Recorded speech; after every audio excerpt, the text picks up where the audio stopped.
instead of 8. I mean, we negotiated. I thought we was going to do 2.5 post ups a game. The half one is like I throw you the ball in the post and you just throw it right back out to me. No, but I'm also saying I feel like every play down I have a mismatch, no matter who's in front of me. So I think that mentality mixed with having that post guard is a great balance, for our squad, for our offense. Yeah, we gonna see though. I know my post ups are negotiable, but I think 4.5 works, like 8. That what? We'll see. We'll see. Okay. I got another question. Okay, what's up? All right, what's the difference between a New Jersey guard and a New York point guard? Wow. I'm just saying though. Okay. The difference between a New Jersey point guard and a New York point guard? Yo, Brett just said, "Wow." He knew I was gonna ask you that. What up, Brett? Is it? Are we just talking about specifically New Jersey, New York? I said New Jersey and New York. That hits a spot for me, man. I'm in both places. My family's from the X, that's the Bronx, and I grew up in Jersey. But you spent most of your time in Jersey, though. I spent most of my time in Jersey being skateboard Ree.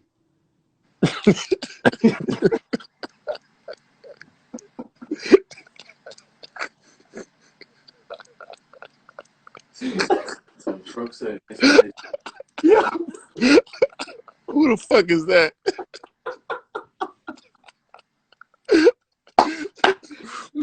All right, bet.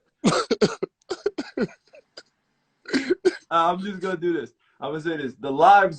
My lives were different. When I was in Jersey, I was able to get away with high crossovers, trying to bop people. When I'm in New York, people were trying to do that to me. And it was hard-nosed basketball every single game. Like, since I was 6 years old, 7 years old, being in the jungle, being around that entertainment, that culture of basketball, like, there's no way you could really describe it. Parents are into the game. The crowd is into the game. We appreciate great moves, high-level basketball, high-level plays, competitiveness, that New York chip on your shoulder mentality, because I grew up around all of that. You know what I mean? I just had a great perspective that I've been able to implement now in terms of my attitude and my mentality, because most of my guys that I was growing up with were in the projects, grinding out of a sense of pride, out of making sure they had got a scholarship to be the first one in their family to graduate. This is my father's journey as well, but others from New York City can attest to this. Old New York legends that were doing amazing things in not just college careers and legacy, but NBA as well, and they paved the way. Toughness, you got to get that from outside, playing every single day. Like, that. Yeah, like, not many people. You know how many people get anxiety?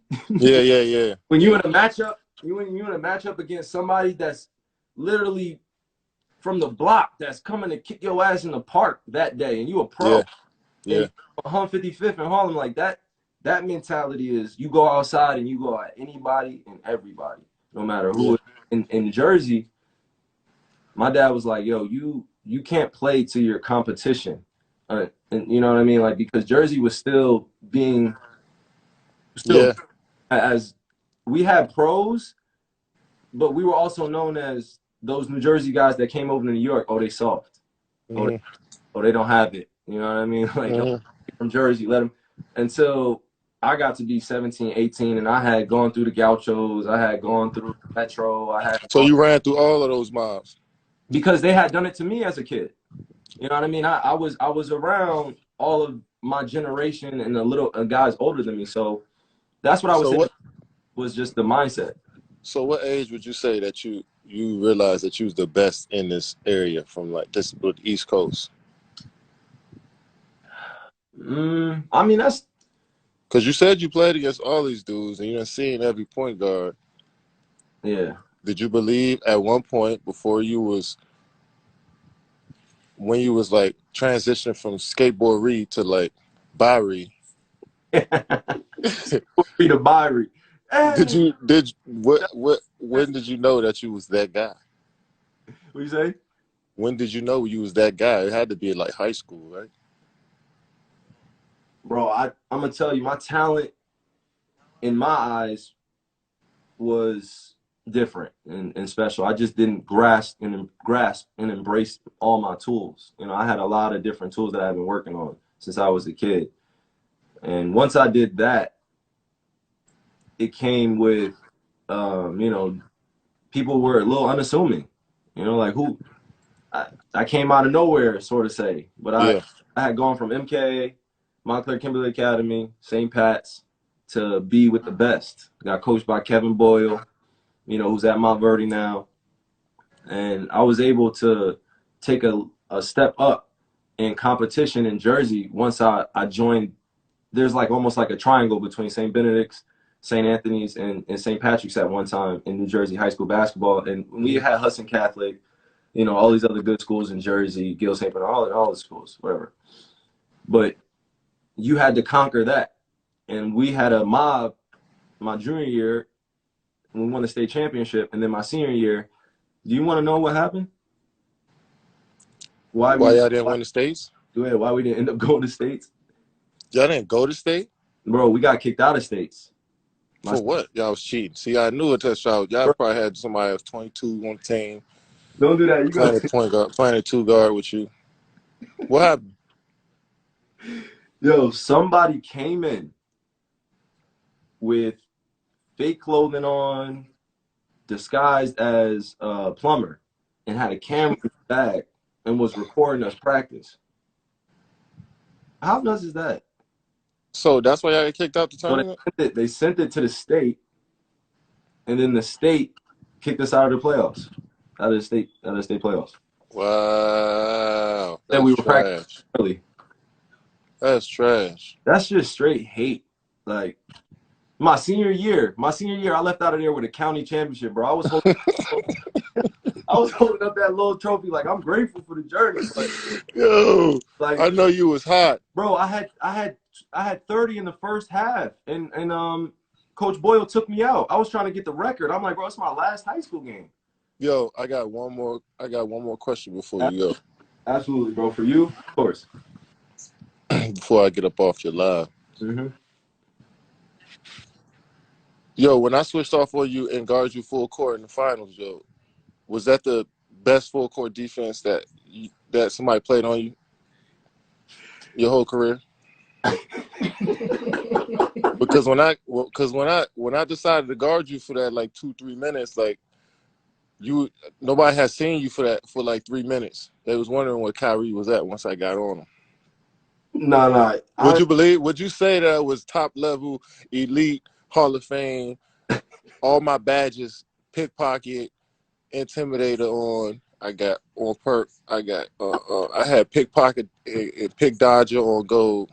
I'm just saying, did you think that was some of the best defense somebody like a opponent ever played on you?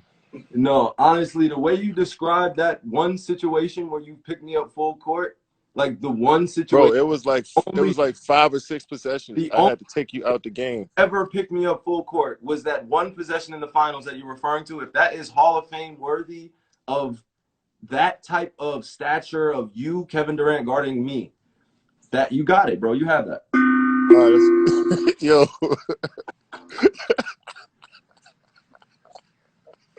Yo, I appreciate you, bro. But I had a few questions for you, though.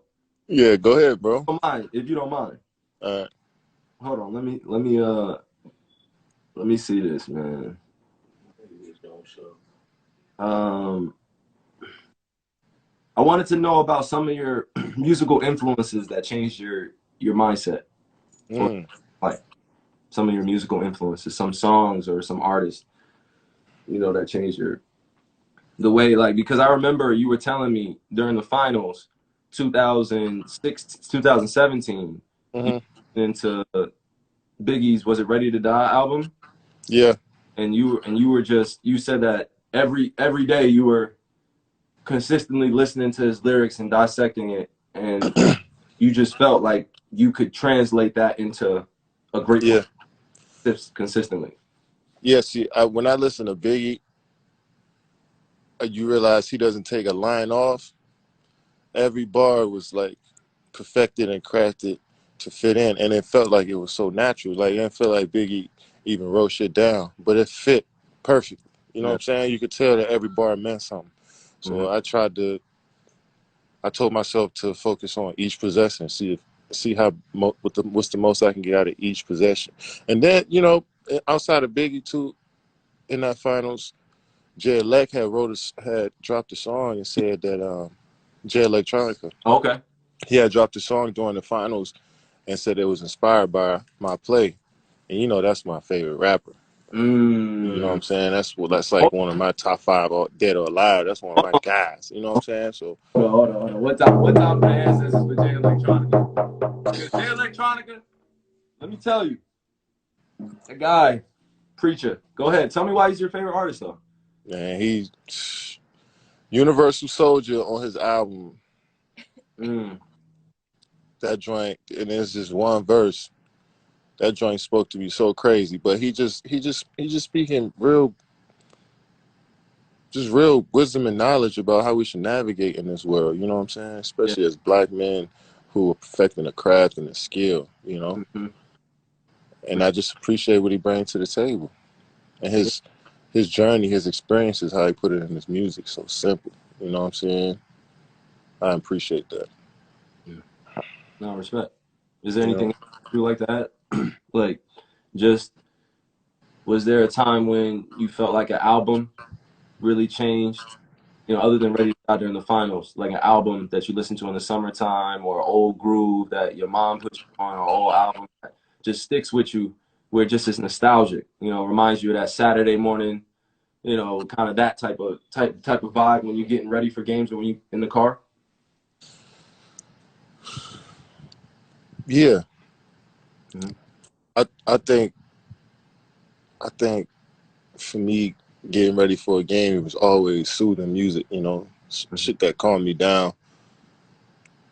Right before a battle, so I can be totally relaxed. You know what I'm saying? Yeah. And Sam Cooke used to come to mind all the time. My grandmother used to play that. And that will always, like, if I hear Sam Cooke, that's instantly taking me back to my childhood. How I used to run to the gym. How every day was just, how can I get to the court? You know what I'm saying? And that childlike joy that I had for it back then, the same approach that I try to take in the league. And it's tough to do that with so many. Yeah. It's just so much on you in the NBA. It's so different than just going outside and playing with the homies. But I still try to recreate that by listening to music, watching stuff, watching film of old players, you know, studying film with my teammates, stuff like that. Yeah. Do you feel like music and art has a way of helping you create the reality in front of you? Most definitely, it kind of helps you paint a picture visually Yeah. because what we mean dreaming is we visualize something and then we gotta have the courage to actually go do it in reality. Yeah. So when you continue to hear things that you hear people reach you know, a level of self where they know who they are, especially they find out their identity, they know who People their like ancestors people like are. to call that enlightenment, by the way. Enlightenment. When you Well, reach a level of enlightenment, continue. Yeah. when you reach a level of enlightenment that shines through and through your art. Yeah. So you could tell the real ones, you could tell the people who actually been through some stuff, Uh-huh. you know what I'm saying, by how they produce their art. So there's a lot of people out here producing art and we consuming a lot of stuff, but you continue to find your identity and who you are, you start to weed out the things that you enjoy, the things that move your spirit. Yeah. What do you And I wanted to just ask you this as well before, and I appreciate Seven getting on here and sitting with Kai. Of Um, course, brother. no, I appreciate you. What do you feel is most contributive to you staying balanced every day? As we go, like you said, you get ready for a battle, ultimately to win the war, which is an NBA championship, which is what we're after. Hmm. Bigger than an NBA championship for us, as we both have discussed. But for that, the standard of is that, you know, Yeah. let's collectively bring brothers that look like us, that think like us, that are aligned like us. Let's get together. Let's galvanize corner group. But as Hmm. an individual, we have a responsibility to come in and do our work as Yeah. well. You know, you have not an obligation, but a responsibility to just yourself first Yeah. to make sure that you do that. So what do you think is most contributed to that of you staying balanced every day? Because I appreciate you coming in at the same kind of like we're Yeah. here. We're here at the court. Let's work. We're here to make music. Let's work. We're here to make art. See, we're here to have a good time. Let's do it. So yeah, Yeah. I had to realize they were all individuals, even though we play on the team. You know, we all bring something unique to the table that needs to be um, given space to grow. You know, so I like to come into the gym and just focus on myself. And if obviously people will gravitate towards the guys with more experience and the guys that they seen on these levels, you know, so I try to give each individual their space, but know that some may be watching me. So let me go as hard as I can in each drill. Let me show them through my actions mm-hmm. what my routine has been, you know, since I stepped into the league, and let them know that it may change. You may go through ebbs and flows of just who you are For sure. as an individual and as a person, but you have reference points here, you know, throughout the gym. But I'm never going to be overbearing. I'm never going to want to little bro. I'll never want to little bro nobody. You know, I just want to let everybody grow, but also lead by example. For sure. By just coming in, going to work, not saying much, trying not to argue with the refs in practice, trying not to get too pissed off in situations. You I, know that. I, okay. Hold on. We don't. K, you stay balanced through everything. So we expect you to stay that. You know how it goes sometimes, though, No, bro. for sure. And I think that that's the beauty of us showing our emotions. Whether it's on the court or off the court, and being able to balance that. Yeah, Life has all its challenges. It has all of its disruptions, all of its distractions. yeah, Like I said, individually, we have responsibility to work on ourselves, to yep, continue to hone in on what keeps us peaceful. What is love, and it's being. yep, How do you embrace the people around you to just continue to, hey, I need to get myself right before I get back into this role that I'm playing in life. So I hear you on that. exactly. Yeah, man. But Hey, I, love you, bro. I'll see you in the morning. We gotta we'll see you tomorrow. I'm I have not much words to say except for I think I might have to paint it, bro. Oh yeah. How I wrote 7-Eleven. How long have you been waiting for this? it feels like eternity, bro. It feels like it, man, it's too long. It's time. How long has it been since you stepped on that floor? It's been 18 months, bro. 18 months? 18 months. Sick, right? But hey, we here now. Might as Eight, well lock in. 18 well worth it months that not a lot of people got to see you working your tail off to work yourself back into a condition where you can be growing steadily still at Yes, sir. 32, bro. You're still getting better. And that's Yo, just, yo, yo, yo, yo, yo, bro. oh, Come on, yo. oh, my, Yo, yo, what? relax with the throwing my age out there so casually like that though. No, that's what? Ah, damn. I can't wait till you hit 30. I told you I can't wait till you hit 30, bro. Well, you can't be on the Forbes 30 under 30 no more. That's gonna hit you hard.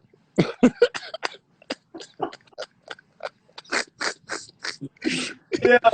Yo, they throw the 30 for 30 out. I'm like, damn, yo, I'm getting old as shit. Yo, how many times were you on that list though? Yo, damn near all my whole 30s, bro.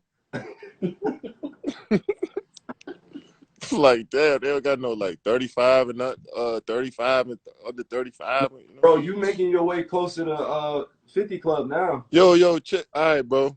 All right, fam. I'm gonna No, see you but look, tomorrow though. nah, I appreciate you, bro. Much love, and I can't wait to get this thing going. I know, I'm excited for our teammates as well, all our brothers that's rocking with us. This is the start of a journey. You know what I mean? Yes, I sir. kick it off sitting with Kai, with each other. Bert checked in earlier, so I seen Vert was on. yeah, for sure. My We got boy Vert, get right, man, so we can get you back on the floor, bro. yeah, All the homies, I'm sure if they watching, I see y'all in the morning. You know what I'm saying? for sure. You already know how we rocking. We move different over here. You know what I mean? Hashtag work continues, right? Love you, bro. Love you too, bro. I'll see you tomorrow. Yep. Okay. Oh man, I hope y'all like that.